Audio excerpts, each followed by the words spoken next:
So I think this will be the last round of planting down on the street front. Plants down here are looking pretty good. Well, I mean, it's fall, so. But I can still see where I've got the little ones that I've planted, and they're looking pretty good. Lots of leaves. That's going to be cleaned up shortly. I think all the leaves are down from the trees. Mostly, anyway. So we'll get that cleaned up sooner or later. But yeah, I got some good plants to plant today, so come check it out. Okay. All right, Scutellaria, or Mad Dog skullcap. There's the blue lobelia. See, things are looking pretty good. Obedient plant. I have, those are prairie lily. It's a native lily. And over here in the big pot, which I'm going to try to divide, that. That's northern blue flag iris. So that's one of our native irises. Lilium philadelphicum. Get the leaves out. Likes full sun, partial, or shade. They're still tiny. Takes medium wet to medium dry soil. Gets to be about 2 feet tall, usually less. Blooms orange in July and August. Decent roots on them. I'm not going to divide this. I'm just going to put it in one mass. Okay, I'm going to try to tuck it, I think maybe right up there. This is penstemon, flat-topped aster. There's a lobelia here. There's a St. John's wort. Something else. I don't remember what else I put down there. Anyway, I'm going to try to fit it in down here. Habitats include grasslands, sand plains, barrens, and deciduous woodlands.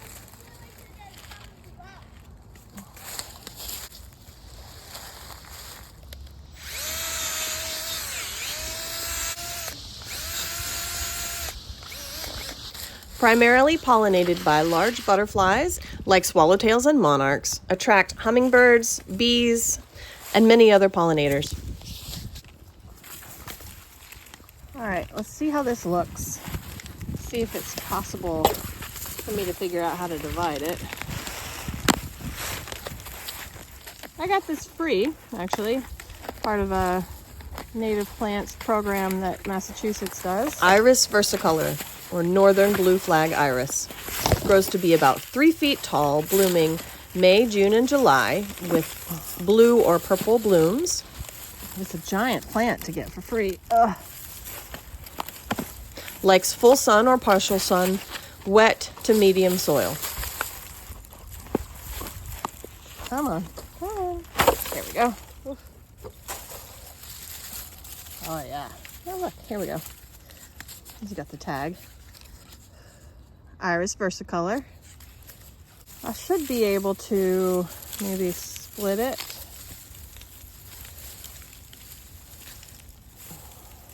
Ooh. Yeah. All right, I'll be back.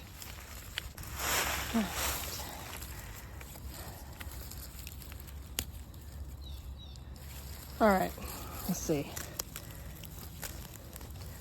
Whether I split it up or not, I still need to break this, these circling roots here. So I got a split down the middle, and I'll see if I can get that. There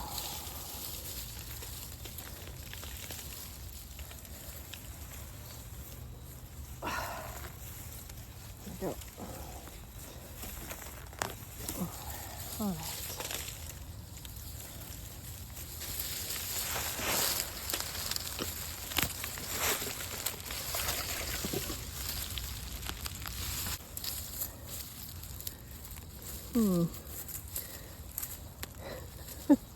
Can you believe this might be harder to split than I thought?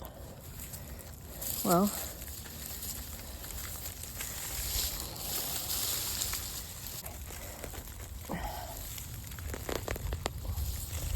there's always a way in. There we go.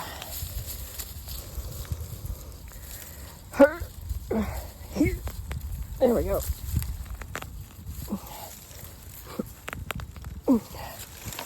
Whew.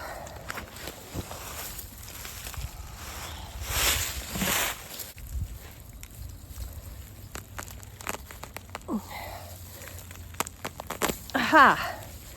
Yes. 2 halves. Oh, 2 halves. Whew. There we go. All right. All right, I'm gonna leave it like that. So I did split one, but it's probably gonna be fine. Here's the other half. Okay.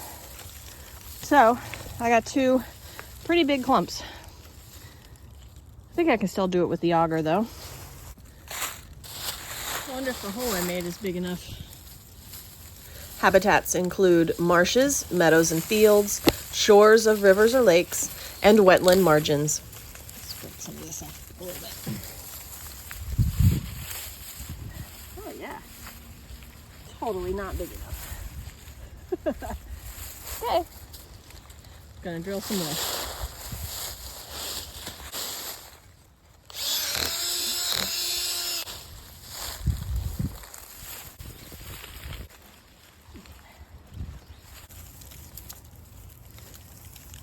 Bumblebees are this plant's main pollinator, and the early blooms certainly help.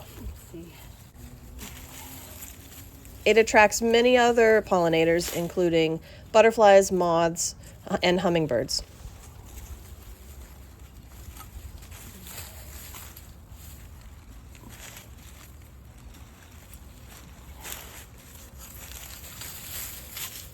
All right. All right. Let's see. Carex volupinoida. So this is brown fox sedge, I think. If I remember correctly. Oh. It's gonna be a little bit harder to get out of here than I thought. Grows to about 3 feet. Likes full sun or part sun, wet to medium dry soil. There we go. Ooh, there's a lot. There's a lot of roots in there. A lot of little plants in there. All right, let's see. Let's try this again. There we go. Habitats include wetlands, moist meadows, and forest edges. It is the host plant for several types of skipper butterflies and moths, as well as other insects. 2, its seeds attract songbirds. And 3.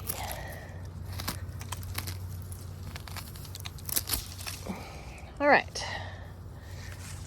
So I've got 4 pieces. I think I'm gonna do 3 of them just in here, kind of at the base of the these sort of tall plants, and then I'll put 1 down the other end. All right, there's my plant. That's a little baby something there. I'm just gonna tuck it in here. 1, 2. Okay. 1, 2.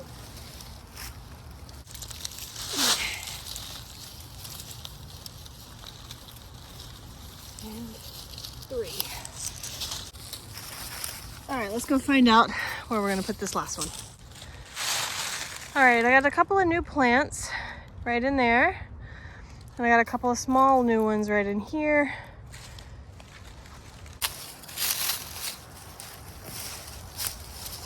Okay, that'll be good.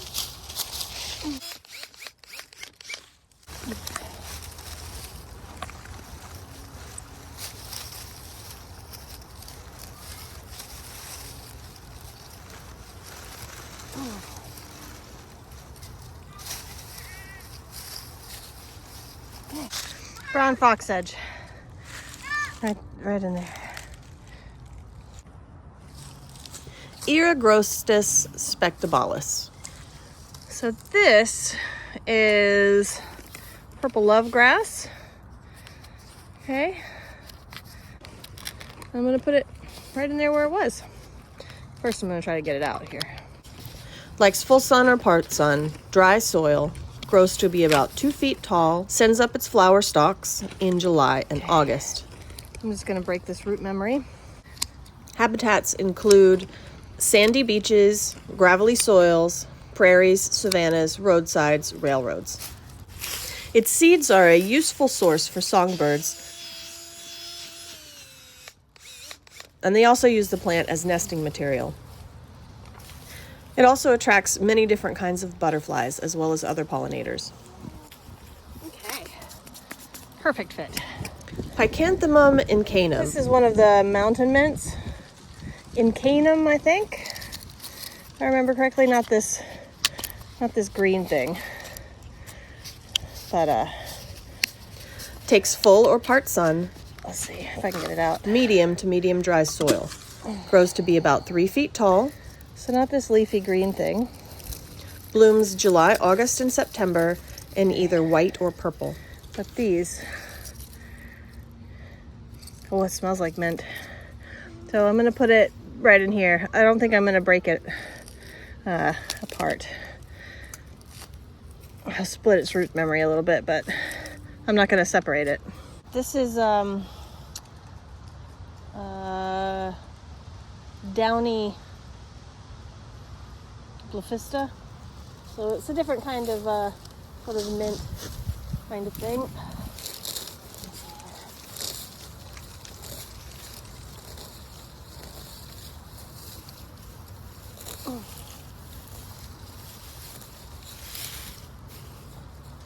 Should be good.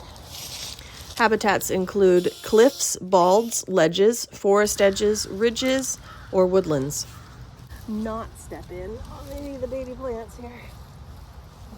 This plant is irresistible for pollinators, attracting bumblebees, butterflies, skippers, wasps, and many other insects. It has a long history of medicinal usage and makes a nice tea.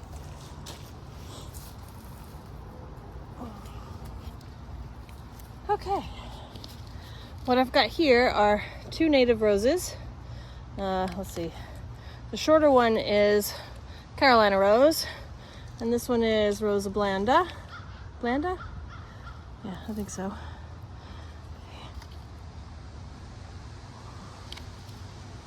This one's gets a little taller. They look much the same. Sometimes it's called the thornless.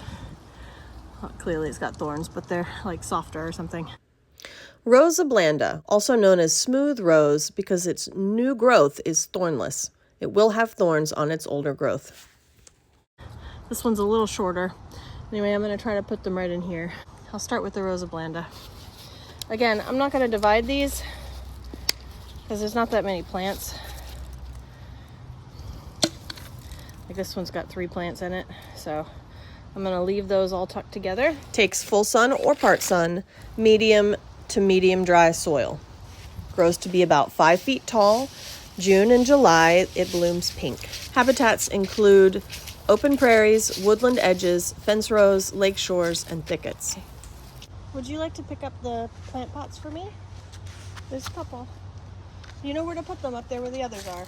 Hi, dear viewers. It's down by my hand. Oh. Rosa Carolina, or pasture rose.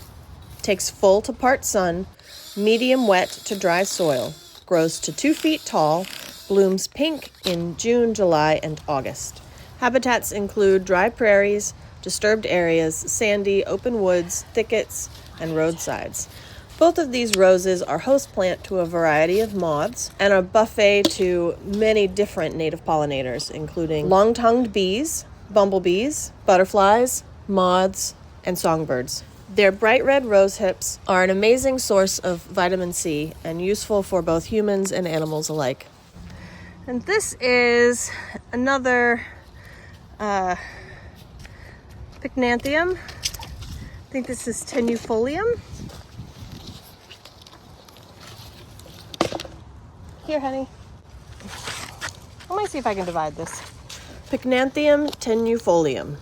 Full to part sun, medium wet to medium dry soil, grows to 2 feet tall, white blooms in June, July, August, and September. Habitats include dry, open, rocky woods, dry prairies, fields, roadsides, pine barrens, streams, and open wet thickets. Okay, one. Let's go with maybe one more split here. So we got three groups. All right, I think we'll do right here.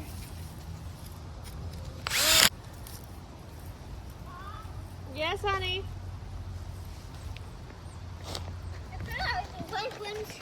And the big black one. Yeah. The viewers. You showing all the dear viewers? Oh, what a cutie. Okay. Let's do right here. It is an attractive wildlife food source, supports the wavy-lined emerald larva. I think not exactly in the same place. Maybe right over here. And attracts many bees, butterflies, and other pollinators, including native sweat bees. It also makes a nice minty tea.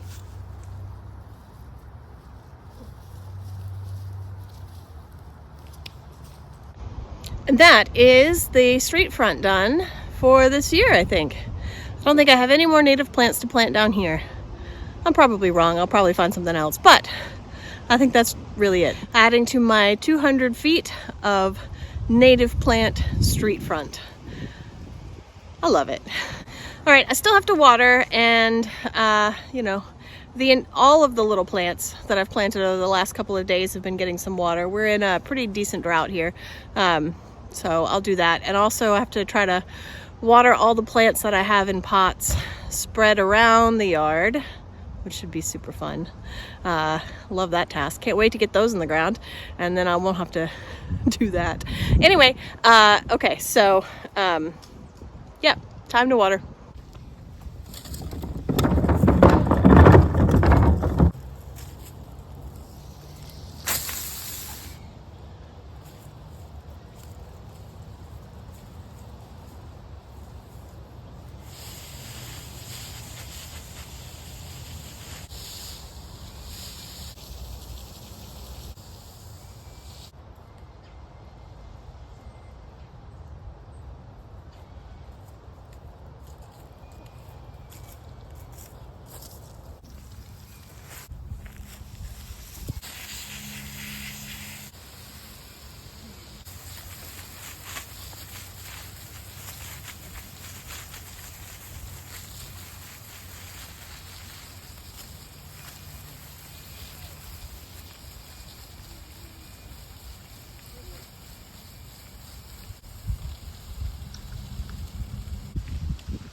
I think I have more water coming out from my hose, than I do from the end. This green hose is like totally busted. Look, it's coming straight out of that seal.